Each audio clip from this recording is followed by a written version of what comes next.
فرماتے ہیں میں اپنی اماں سے مشورہ کرنے آیا، میں نے کہا اماں میرے کچھ ساتھی پیچھے چلے گئے، کچھ شہید ہو گئے، میں جہاد میں اکیلا رہ گیا ہوں، حکم کیا ہے؟ تو اماں کہنے لگی عبداللہ پہلے یہ بتا تو حق پہ ہے کہ نہیں؟ میں نے کہا اماں ہوں تو میں حق پہ، پر مجھے تیری بڑی فکر ہے، تیری 90 سال عمر ہے، یہ تو میرے جو مقابلے والے ہیں یہ تو بڑے سخت گیر لوگ ہیں، میری لاش کے ٹکڑے ٹکڑے کر دیں گے، تو برداشت کر لے گی؟ تو حضرت اسماء نے پتہ کیا دلیرانہ جواب دیا تھا کہ بیٹا بکرے کو تکلیف صرف ذبح ہوتے وقت ہوتی ہے، جب اس کی کھال اتارتے ہیں پر اسے کوئی تکلیف نہیں ہوتی، جب اس کے ٹکڑے ٹکڑے کرتے ہیں اسے کوئی تکلیف، تو کہا بیٹا حوصلے کے ساتھ رہنا، صبر کے ساتھ رہنا، اگر تو حق پہ ہے پہلے یہ دیکھ لے، اگر آپ حق پہ ہیں، اگر نہیں تو توبہ کر کے حق پہ آئیں، اور اگر آپ حق پہ ہیں تو پھر آپ یہ ذہن بنا لیں کہ حالات بدلیں گے اور جو آپ کا نظریہ ہے وہ غالب آ کے رہے گا، اگر آپ حق پہ ہیں تو پھر اللہ آپ کو توفیق دے گا، لیکن زندگی میں ان چیزوں سے بچیں۔ امام اعظم کے خلاف سازش رچی گئی، امام صاحب رحمۃ اللہ تعالیٰ علیہ کے پاس ایک بی بی دوڑی، حضور مسئلہ پوچھنا، آپ عورتوں سے ملا نہیں کرتے تھے، میں نے سوال کرنا ہے جی، جلدی جلدی سے اندر آ گئی، عورت جیسے ہی اندر داخل ہوئی باہر شور ہو گیا، امام صاحب کے پاس عورت ہے، اس نے بھی شور کر دیا کہ معاذ اللہ ثم معاذ اللہ، 10 درازی کیا امام اعظم نے۔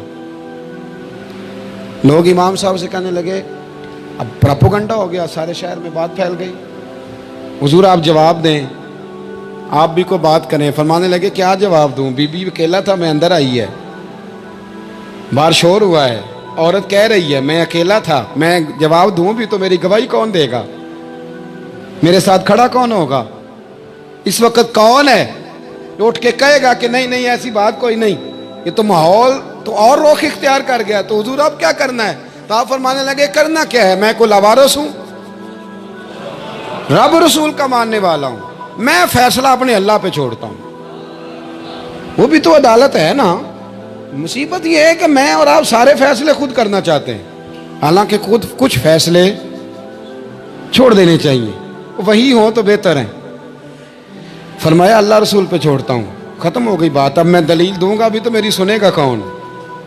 اس طرح کے ماحول میں کئی دفعہ آپ دلیل دیتے بھی ہیں تو کوئی سننے کو تیار ہے، وقت فیصلے کرتا ہے، کون سنے گا؟ فرمایا بس ٹھیک ہے، لے گئے پکڑ کے کوتوال کے پاس، تھانے میں بند کر دیا، اب اتنا بڑا امام ہے تھانے میں بند ہے، عورت بھی باہر بٹھا دی گئی، امام صاحب نے اس سے کوئی ڈسکس نہیں کی، جب اندر تشریف لے گئے سپاہی 2-3 کھڑے تھے، امام صاحب او ہو رب کریم کے بندوں کا وہی طریقہ، امام صاحب نے وضو کے لیے پانی مانگا اور پھر امام اعظم نے نفلوں کی نیت باندھی اور 2 رکعتیں پڑھ کے کہنے لگے مالک عزتیں بھی تیرے پاس ہیں، ذلتیں بھی تیرے پاس ہیں، تو جس حال میں ابو حنیفہ کو رکھے گا مجھے شکوہ کوئی نہیں، میں تیری رضا پہ راضی ہوں، جیسے تو چاہے میں راضی ہوں تیری رضا پہ۔ امام صاحب دعا مانگ رہے تھے تو آنسو ہاتھوں پہ گر رہے تھے، نہ کبھی مصلی بھی آباد کریں، نہ کبھی دنیا کو تو دکھڑے بڑے سنا لیے، نہ 2 رکعتیں پڑھ کے روئیں رب کی بارگاہ میں، محبوب کا وسیلہ پیش کریں، نہ اسے بھی تو منائے نا۔ امام صاحب کے آنسو گرنے لگے، سپاہی بھی پریشان تھے، وہ بی بی نہ خود ہی اٹھی اور امام صاحب کے قریب گئی، کہنے لگی پہلے مجھے دنیا والے کہتے تھے، اب میں سمجھ گئی ہوں آپ تو رب کریم کے نیک بندے، اب نہ روئیں، سویرے جانا ہے نا قاضی کی عدالت میں، تو میں سویرے گواہی دوں گی کہ میں نے جھوٹا الزام لگایا تھا، آپ ناراض نہ ہوں۔ امام صاحب فرمانے لگے اس سے نہیں بات بنے گی، اگر تو نے کچھ کرنا ہے تو جو میں کہتا ہوں وہ کر، امام اعظم تھے نا، جو میں کہتا ہوں وہ کر۔ اس نے کہا جی وہ کیا؟ آپ فرمانے لگے اب تیری گواہی سے بھی بات اور ہو جائے گی، اس کو کہہ لیا ہے، اس کو منا لیا ہے، اس کی منت کر لی ہے، اس کو رشوت دے لی ہے، حالات کا تقاضا اب اور ہے، اب اس کا جواب بھی کچھ اور ہی ہے۔ با پردہ عورت تھی برقعے میں لپٹی ہوئی، اس کو گھر بھیج دیا، وہ کوتوال سے کہنے لگی میں بیمار ہوں، مجھے چھٹی دے دو، سویرے آ جاؤں گی، مدعی مقدمہ تو میں ہوں، اب مدعی کو تھوڑی کوئی باندھ کے رکھے گا۔ خاتون گھر چلی گئی، صبح قاضی کی عدالت میں مقدمہ لگا، امام صاحب رحمۃ اللہ علیہ کٹہرے میں کھڑے ہیں، یار بڑا مشکل ہوتا ہے معزز آدمی کا کٹہرے میں کھڑا ہونا، لیکن مخلوق تو فنکار ہے، اس درجہ کے پل بھر میں یہ سنگے در کعبہ سے بھی اسنام تراشے، تم کون ہو کیا چیز ہے داغے کبابی، لوگوں نے تو مریم پہ بھی الزام تراشے۔ یہ نہیں نا باز آتے لوگ، پھر مرضی ہے نا، ہونا کٹہرے میں کھڑا ہونا پڑ ہی جاتا ہے۔ کٹہرے میں کھڑے ہیں امام اعظم، تو قاضی پوچھتا ہے آپ کی بڑی قدر ہے، بڑی اہمیت ہے، تو آپ اس عورت کے بارے میں کیا کہتے ہیں؟ تو امام صاحب فرمانے لگے یہ جو کہہ رہی ہے اس سے پوچھ لیں۔ تو خود خاتون کہنے لگی میرا امام صاحب سے تعلق ہے۔ آپ فرمانے لگے ٹھیک کہتی ہے۔ ساری بھری عدالت سب لوگ حیران، حضرت تعلق ہے؟ فرمایا ہاں۔ کس طرح؟ فرمانے لگے میری بیوی ہے، زوجہ میری اہلیہ ہے۔ جناب کس طرح؟ فرمایا محلے کی بیویاں بلا لو، اس کے ابا کو بلا لو، چہرہ دکھا لو۔ وہ سارے لوگ جمع ہو گئے، چہرہ کھول کے دیکھا تو امام صاحب کی زوجہ تھی۔ امام صاحب نے اس خاتون کو کہہ کے بھیجا تھا کہ یہی برقع میری بیوی کو دے کے سویرے بھیج دینا، یہی والا برقع جو تو نے پہنا ہے، اب گھر جا اور میری اہلیہ کو یہ برقع دے کے بھیج دینا۔ وہ برقع دے کے اس نے بھیج دیا۔ جب امام صاحب رحمت اللہ علیہ کی اہلیہ ثابت ہو گئی کہ یہ تو امام صاحب کی اہلیہ ہیں جو کھڑی ہیں، اب وہ جو سازش رچنے والے تھے وہ دائیں بائیں دیکھ رہے تھے۔ تو امام صاحب نے ایک بات کی جو بڑی شاندار ہے، فرمایا تدبیریں تم نے بھی کی تھی، پر جو تدبیر میرا رب فرماتا ہے نا، جو تدبیر میرا، فرمایا یہ ابو حنیفہ کی تدبیر نہیں، یہ تدبیر میرے اللہ کی ہے جو اس نے مجھے عطا فرمائی، مجھے سجھائی۔ اب قاضی صاحب نے حکم دیا کہ جتنے لوگوں نے الزام لگایا ہے وہ سارے معافی مانگیں، وہ آئیں جس نے بات کی۔ بھائی وقت کو دیکھیں، فیصلے اللہ کے حوالے کریں۔ ہم لوگوں نے جھگڑے کر کر کے، دلائل دے دے کے، بحث کر کر کے معاملات کو اتنا الجھا لیا ہے۔ آپ یقین کریں ایک ایک خاندان کی 15 میٹنگیں اور پنچایتیں ہو جاتی ہیں، پر رزلٹ صفر ہے۔ وہ جی وہ فلاں چودھری صاحب اس کے ساتھ مل گئے تھے، فلاں آدمی ادھر چلا گیا تھا۔ آپ تھوڑا وقت دیں، صبر کریں، استقامت کا مظاہرہ کریں۔ آپ دیکھیں حالات کس کروٹ بیٹھتے ہیں۔ کئی دفعہ صلح کی پیشکش کی جناب ابو سفیان کو، لیکن وہ مانتے نہیں تھے۔ حضرت عباس فرماتے میں نے کئی دفعہ انہیں کہا، حدیبیہ میں بھی میں نے کہا، انہوں نے سخت شرائط کے ساتھ صلح کی، لیکن جب حضور لشکر لے کے گئے نا میدان میں، توجہ ہے میری بات پر، 10,000 کا لشکر گیا تو پھر ابو سفیان خود اٹھ کے حضرت عباس کے گھر گئے، کہنے لگے میں نے تو آج آپ کے بھتیجے کی شان دیکھی ہے۔ تو حضرت عباس کہنے لگے ابھی بھی وہیں کھڑے ہو، یہ بھتیجے کی شان نہیں، یہ اللہ کے محبوب کی شان ہے، یہ رسول کائنات کی شان ہے صلی اللہ علیہ۔ تو کہا اب میں صلح کرنا چاہتا ہوں، اب میری صلح کرا دو۔ وہاں بھی حضور نے یہ نہیں فرمایا جب ہم کہتے تھے تو کیوں نہیں آتا تھا، جب ہم معاہدات کرنا چاہتے تھے تو کیوں نہیں آتا تھا۔ میرے محبوب نے عزت دے دی، فرمایا تیرے ساتھ بھی صلح ہے، تجھے بھی معافی ہے، اور جو تیرے گھر میں داخل ہو جائے گا اسے بھی معافی ہے۔ ختم ہو گئی بات۔